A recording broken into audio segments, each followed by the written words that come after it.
Good morning. It is Monday, September 28th, 2020. I'm Pastor Thor Ramsey with Center Church, and this is Gospel for Five, where we take 5 minutes out of our day and focus on the gospel and the one who saved our souls.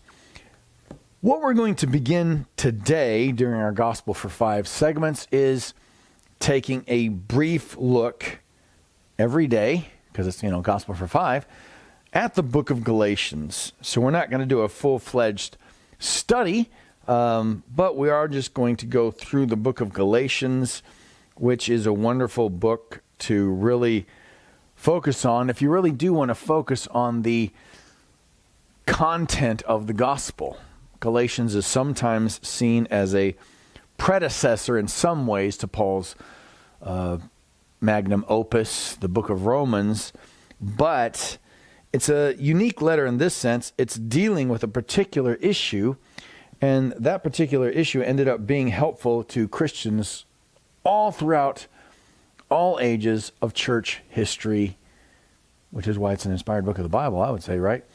So we're going to do that. Just go through 2 or 3 verses during each Gospel for Five segment until we're through the book of Galatians. I won't give you a lot of background on the book of Galatians.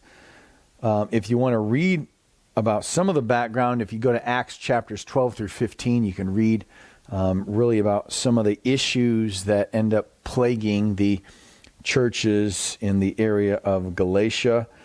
Paul spends the first 2 chapters, we could say, setting up the problem. Here's the issue going on there.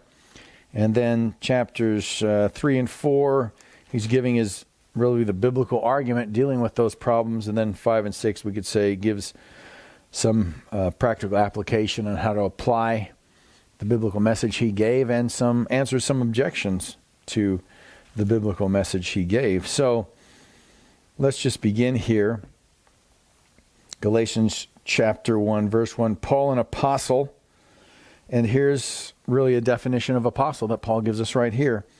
An apostle, again, is a specific office within the church that doesn't exist anymore, I would say. At least I would say it this way. It doesn't exist anymore with a capital A apostle. All right? The apostles were given a unique authority. They were given unique power by the Holy Spirit. Very much ministering just as Jesus did during his time on earth himself. The apostles ministered very much in that same way, and I think it's argued very persuasively that, even if you believe in the gifts, which I do, I believe the gifts still operate, not at the level that they operated with the apostles. That's why it is clearly a unique office. And here's how it's defined. Paul, an apostle, not from men, nor through man. So you don't just decide to be an apostle. And it's not the same as a call as a pastor, because you could say that same thing. You don't become a pastor because some group of people calls you into ministry. You become a pastor because God calls you into ministry. But here's what's specific.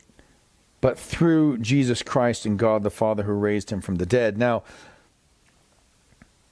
you may be familiar with Paul's call to ministry on the road to Damascus. That's also described in the book of Acts. But that's really the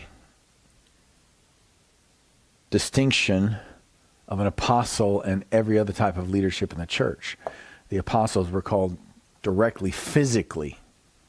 Right, I can say I was called by God, by Jesus Christ, to be in ministry. But he didn't appear to me physically to call me the way he physically. All the apostles knew Jesus as he walked this earth. And Paul was called by the risen Christ who appeared to him physically. So that's a specific... so it gives Paul and the other apostles an authority that is equal to the authority of Christ by design of Jesus Christ himself. That's why they wrote, that's why often Paul begins his letters, Paul, an apostle. In other words, I'm making a strong argument If you want to know where the authority for my argument comes from, here's where it comes from. Don't look to me. I didn't give myself this authority. It comes directly from Jesus Christ. So let's end there today. What has God said to you today? What are you going to do about it?